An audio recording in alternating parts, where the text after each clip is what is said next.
The book builds upon all the tiny little, it'll describe this and describes this, then describes this, and then it puts it all together instead of putting it all together and then just kind of going through it. Can you guys hear me? I'm getting a bunch of weird notifications on my computer.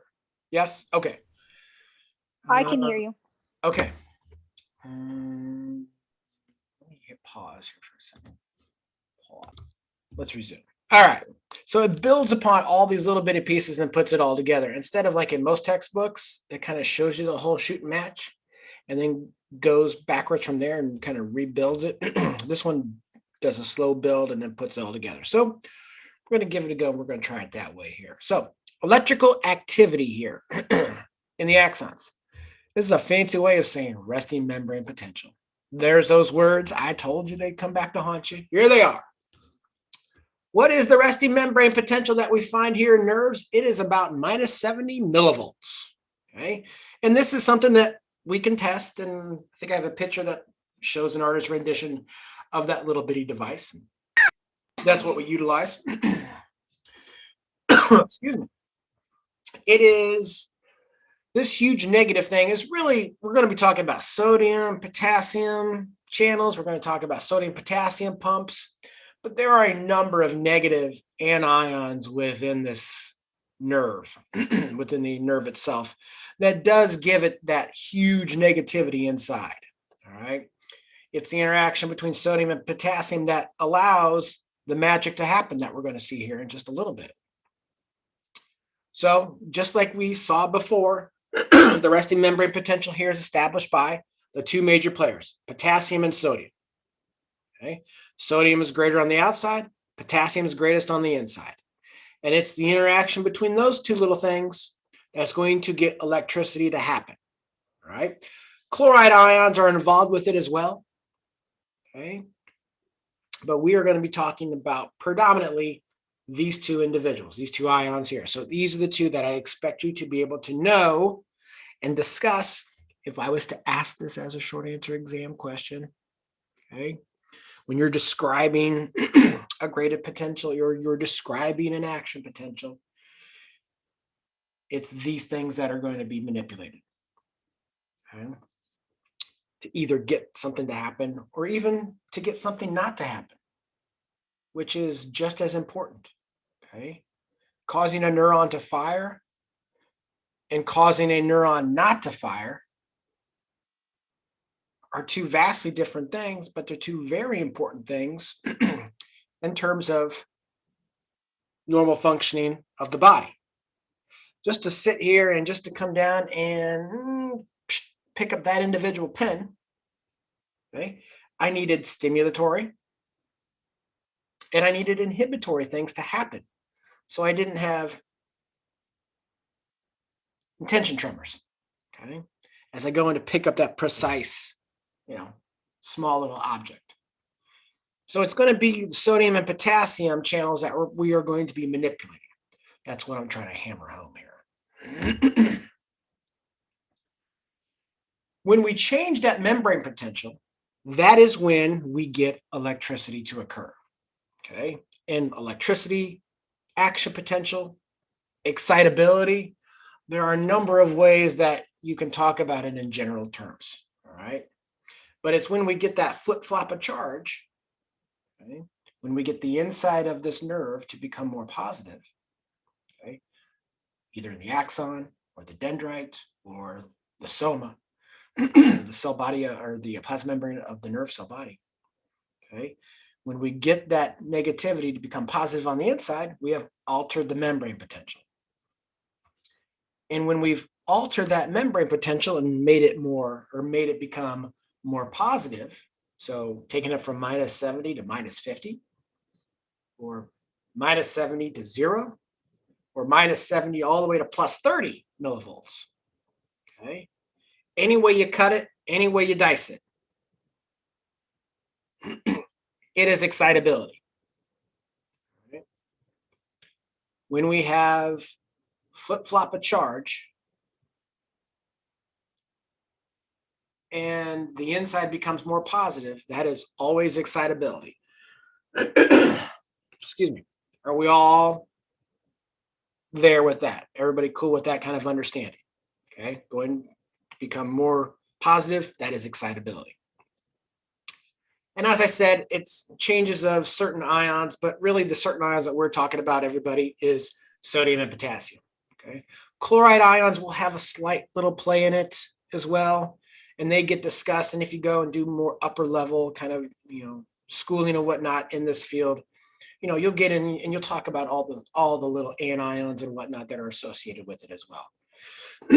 We'll make reference to a chloride ion, but again, predominantly, as I keep saying, and I keep repeating myself, and I know I'm worried about you knowing sodium and potassium more than anything else.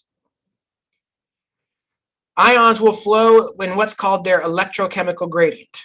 This is a fancy pants way to put two things together. Okay? Concentration gradient, going from high to low. Okay? Sodium's greatest on the outside, wants to go in. Potassium's greatest on the inside, wants to go out. And the attraction to opposite charges. Like I said, it's really negative on the inside. Really negative on that inside. Those sodium ions are want to go to it. Opposite charges attract. So all of those positive sodium ions want to get on the inside. They want to. And this is referred to as the electrochemical gradient. And all it is the coming together of two concepts: concentration gradient and opposites attract. Okay, positive wants to go to the negative. When these ions move, okay, we get a change in that membrane potential. This is what creates that current. This is what creates that electricity to occur, to be generated, if you will, at that specific location. Excuse me, apologize. It is those ions moving across that specific segment of dendrite, soma, axon, that we get a current to establish. And that current is the electricity, that we generate, that is our action potential. Okay, so electricity, excitability, action potential, okay, ion current. Again, these are all kind of same things that we're talking about here. Right? So is everybody with me on this aspect? Charge flows. I generate a current because of the change that happens in the membrane potential. And that is to be what is known as excitability.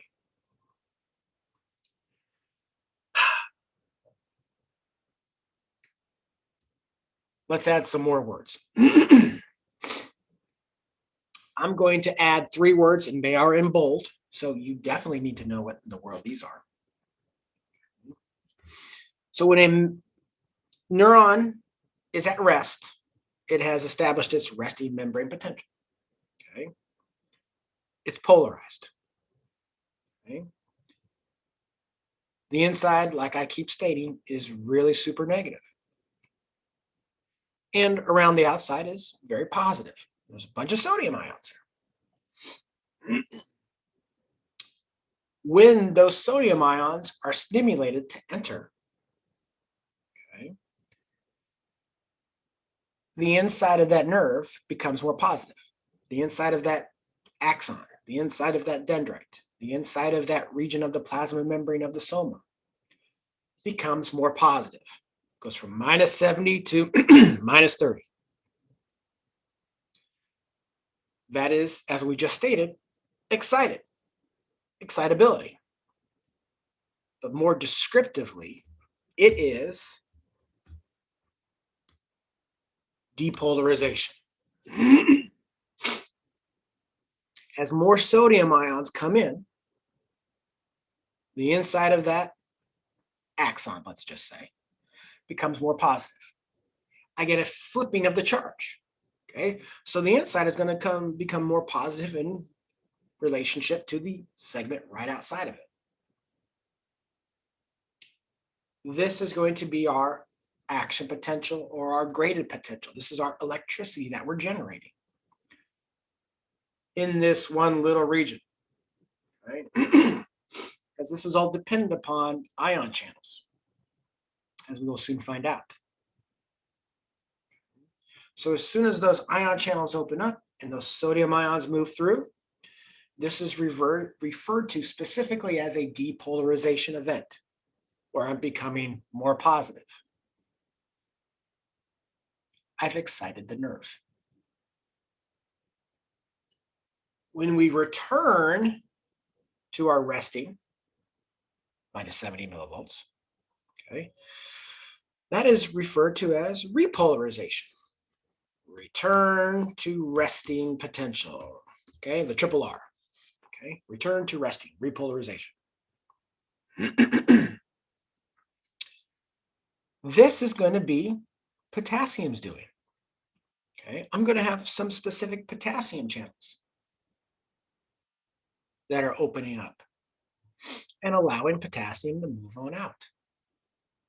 Again, that helps us to reestablish that huge negative inside of minus 70 millivolts. I am what is called repolarizing the nerve. The one thing I will say right now is that potassium is a slow closer.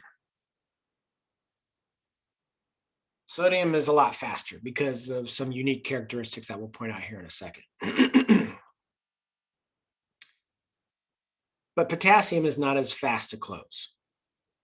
So because it's not as fast to close, it actually dips below minus 70. Okay? So it becomes even more negative. And this is hyperpolarization, okay? Becomes more negative. So it can dip down to like, minus 85 millivolts. This is where that sodium potassium pump comes into play. Sodium potassium pump comes into play and gets us back to our RMP, our resting membrane potential. Everybody with me there on that? Okay. Sure. Go.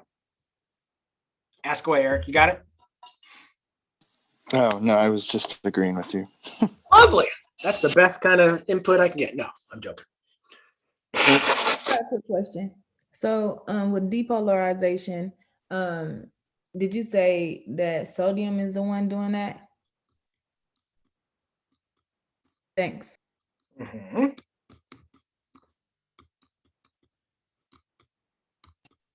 I guess now I have a question. Shoot. Is there, for the hyperpolarization, is there a way that could be like extended for like an extended period of time, or will that ever happen or not? What do you mean? What do you mean extended?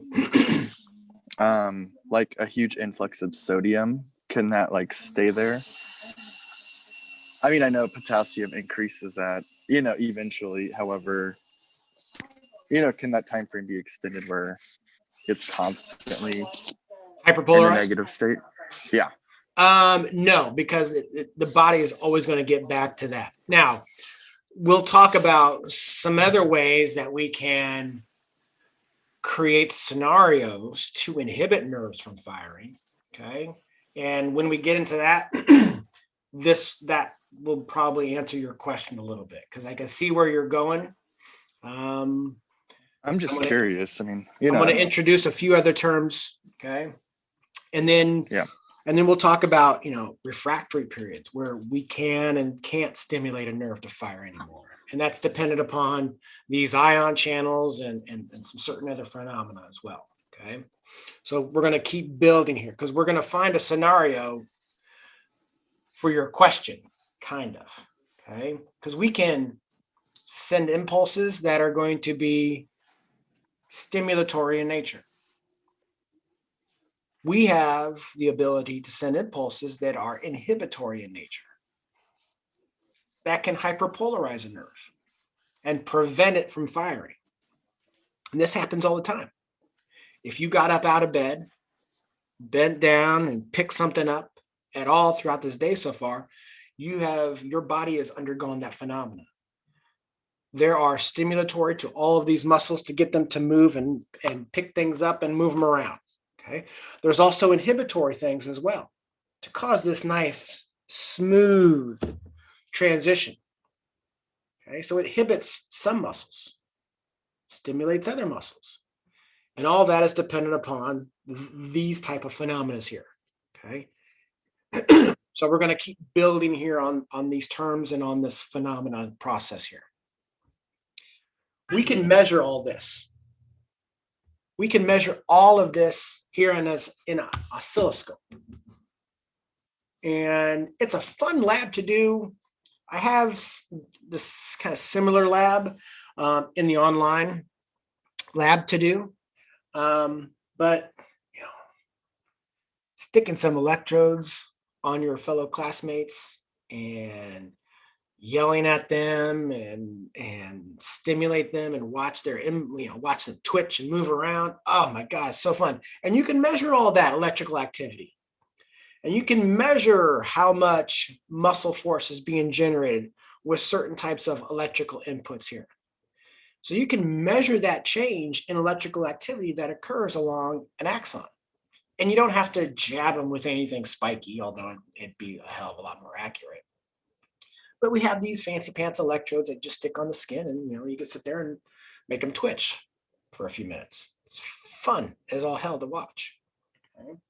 But here is the oscilloscope, and I believe you have a lab that works with this phenomena a few different times. Okay, looking at how nerves transmit an action potential and looking at how muscles respond to electrical input. Okay, so the oscilloscope is what we use to measure this electrical change that is occurring in that membrane potential.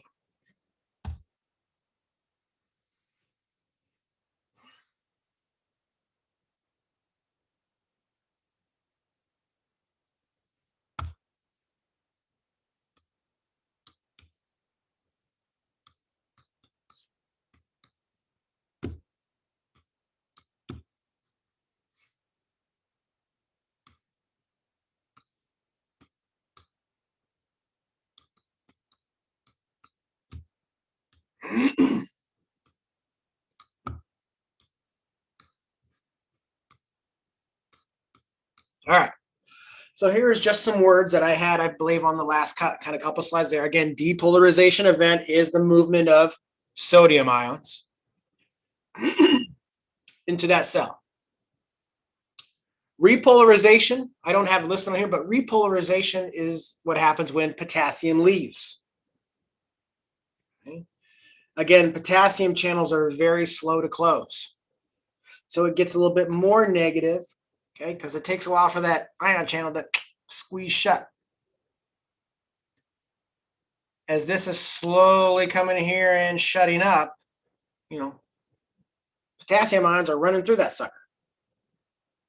Okay, and it gets a little bit more negative. Again, that's hyperpolarization. There are scenarios where we have chloride ions involved here. So here's my one mention of it. We can hyperpolarize it by opening chloride gated channels as well. All right. But I am primarily going to be asking about sodium and potassium. But chloride ions, they're pretty important in this phenomenon as well. It's just that sodium and potassium is just more so than chloride ions. Depolarization events are always excitatory, okay, because we're becoming more positive. When we become more positive, we are going to be generating that electrical change, okay? We're going to be generating that electrical current. Get a flip-flop of charge, that's when magic happens. Depolarization's excitatory. Hyperpolarization and repolarization, I don't have listed up here right now, okay? I listed it up here, okay? Repol potassium, okay? That's supposed to be an equal sign. But here I'm not listing it, okay? Because the repolarization is just what has to happen, okay? It's part of the normal process of reestablishing our resting membrane potential. But hyperpolarization, making something more negative,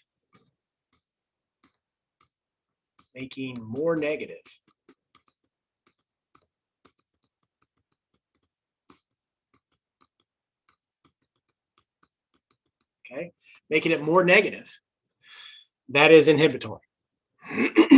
Okay, so we can have an impulse coming down that's going to stimulate this nerve to be hyperpolarized. Okay, and that stimulation happens to be inhibitory in nature. Why? Because it's only opening potassium channels. Okay, and how does we do this? Through neurotransmitters. We have specific neurotransmitters that are excitatory. We have some that are inhibitory. We have some that can kind of do both, but that's dependent upon a specific receptor. But depolarization, excitatory. Depolarization, excitatory. Hyperpolarization, inhibiting. If it makes it more negative, that makes it more difficult to fire an action potential, to fire a graded potential. Okay? So when you hyperpolarize a nerve, you are inhibiting it from firing just because you're making it more negative. From minus 70 to minus 80. From minus 70 to minus 75. Okay. Anything that becomes more negative becomes much more difficult to overcome because it's now just a greater hump that we have to get over. Okay. Everybody with me here on this phenomenon?